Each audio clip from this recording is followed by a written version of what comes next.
I think there was a lot of confusion among the BJP. BJP didn't figure out which issue they should flag in this election. Personally, I don't think that Congress victory can be credited to the Bharat Jodo Yatra of Rahul Gandhi. They can bring BJP down to 220, 210, not below 20, 200.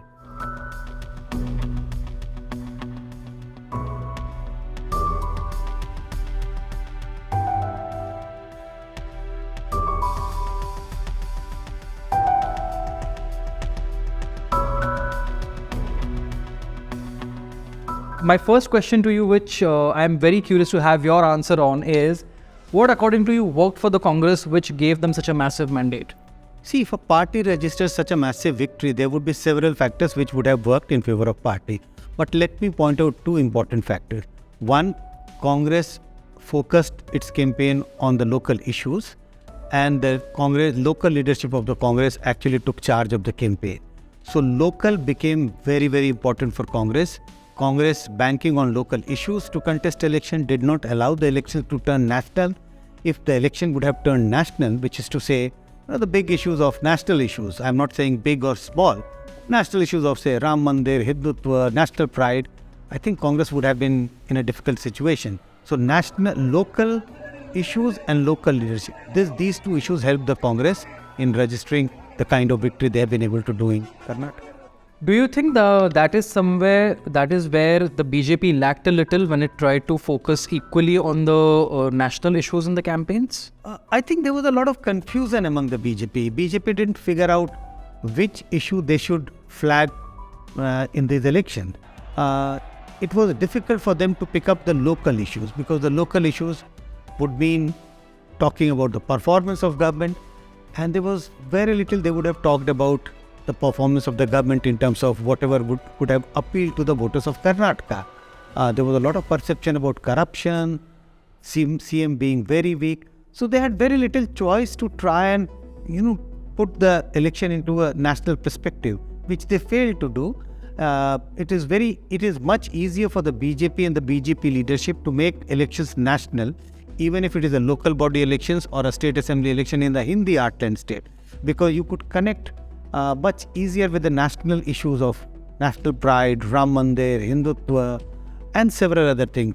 That didn't seem to have worked for the BJP in Karnataka. Do you think it was a mistake to let Yediyurappa go and make a change of guard in the middle of the tenure? See, we have no evidence to suggest if Yediyurappa was still the chief minister, how it would have benefited the BJP. One thing is clear. Even though BJP has lost election, but I don't see a strong anti-incumbency against BJP. And what is the evidence? The evidence is that their vote share is intact. But I think there emerged a perception or a very wide perception that people wanted a change. Do you think issues like the hijab ban or TIPU Sultan or changes in textbooks, etc., that were touted to be the biggest controversial issues of the state, do they think they created a dent somehow in the voters? No, you're right when you say there was no huge anger against the BJP. I also get a sense that there was no anger against the BJP. There was disenchantment and a desire for change. And why do I say there was no anger? Because look at the vote percentages.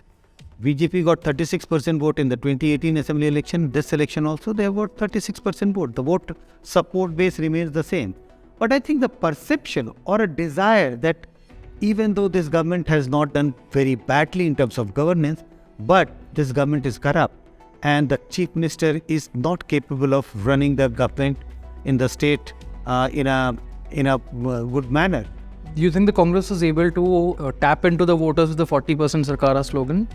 I think it did work because that was a slogan which, that was an issue which cut across the entire Karnataka. This issue actually cut across, people living in the rural Karnataka, urban Karnataka, men, women, and people started relating rising prices with corruption, unemployment with corruption. So all these three issues, I think, worked in favor of Congress and went to the disadvantage of BJP in Karnataka. When it comes to the Congress, what lessons do you think the party can learn from the recent successes in Himachal Pradesh and Karnataka? I think from the victories of Himachal and Karnataka, two lessons for Congress. If you are contesting a state assembly election, keep the campaign on local issues and let the local leadership contest the election. Let them take the charge of contesting election. I think these are the two lessons which Congress needs to learn from Karnataka and from Himachal.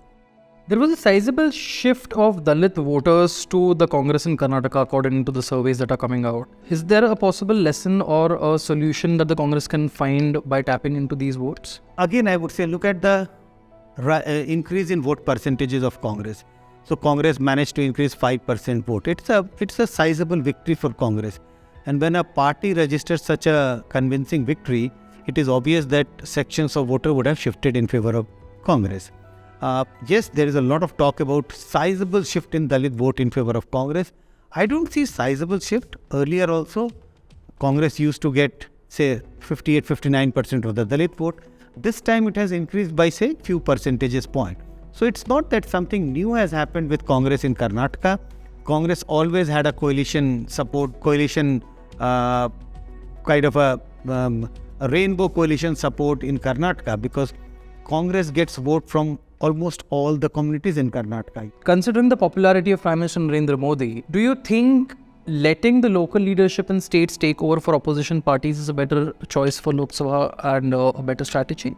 See, the framework which I suggested of local leadership and local issues could be applied only for the state assembly election, because when it comes to the Lok Sabha elections, and Lok Sabha elections are not far, 2024, I don't think Congress can challenge BJP contesting on a local issues, because voters of India are very careful. They would understand that this is not a local issue. This is not a state assembly election.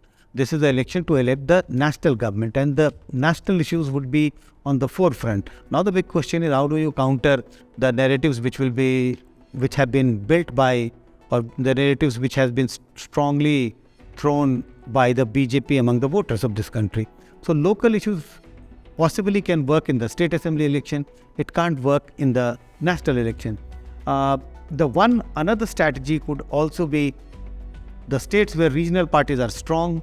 Regional parties can pitch in for the local issues, but for the Congress, it is important for them to look for the national issues when they are contesting for the 2024 Lok Sabha elections. The way Prime Minister Narendra Modi campaigns for elections, it has always been relentless. It still continues to be relentless.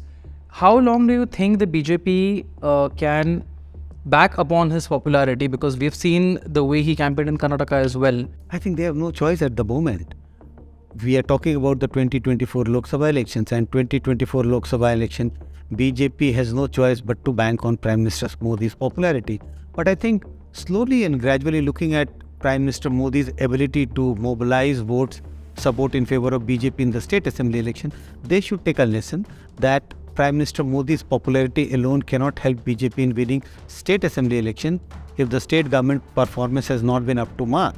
So that's the lesson BJP should take. There have been attempts to forge an opposition alliance. Several leaders, including Sharad Pawar, Mamata Banerjee, Congress, Mallikarjun Kharge, everybody has been trying to come up with a united opposition. What do you think is supposed to be the opposition's poll plank ahead of 2024 if it has to have any chance of taking on the BJP? See, there are lots of talk about opposition unity. There are two words which are often talked about: arithmetic and chemistry. We have seen in the past, 2019 and some other state assembly election, that arithmetic alone is not adequate for party winning election. So what opposition needs, even if they try to come together, there is always a possibility of counter polarization. If you have to mobilize support in your favor, you have to come up with an alternative narrative. That narrative has to come, not only promises, but the narratives will be in the form of promises, but an alternative vision, alternative narrative has to be presented in favor of the people. Only arithmetic will not work. Even if all these political parties, non-BJP parties come together, they can bring BJP down to 220, 210, not below 20, 200. Speaking of a positive narrative that you pointed out, the Congress has been crediting a lot of recent victories, including Himachal and Karnataka, to the Bharat Jodo Yatra. How much impact do you see having that entire yatra having on the voters' minds? Some change in the image of the Congress party or Rahul Gandhi as a leader, if we look at from common people's perspective. But I don't think that Karnataka's victory should be credited only to Rahul Gandhi's Bharat Jodo Yatra. But I think with the victory after the first elections after Bharat Jodo Yatra, this convincing victory of Congress, they will try and correlate the two things. They will try to try and figure out that there is a relationship between that. Personally, I don't think that Congress victory can be credited to the Bharat Jodo Yatra of Rahul Gandhi.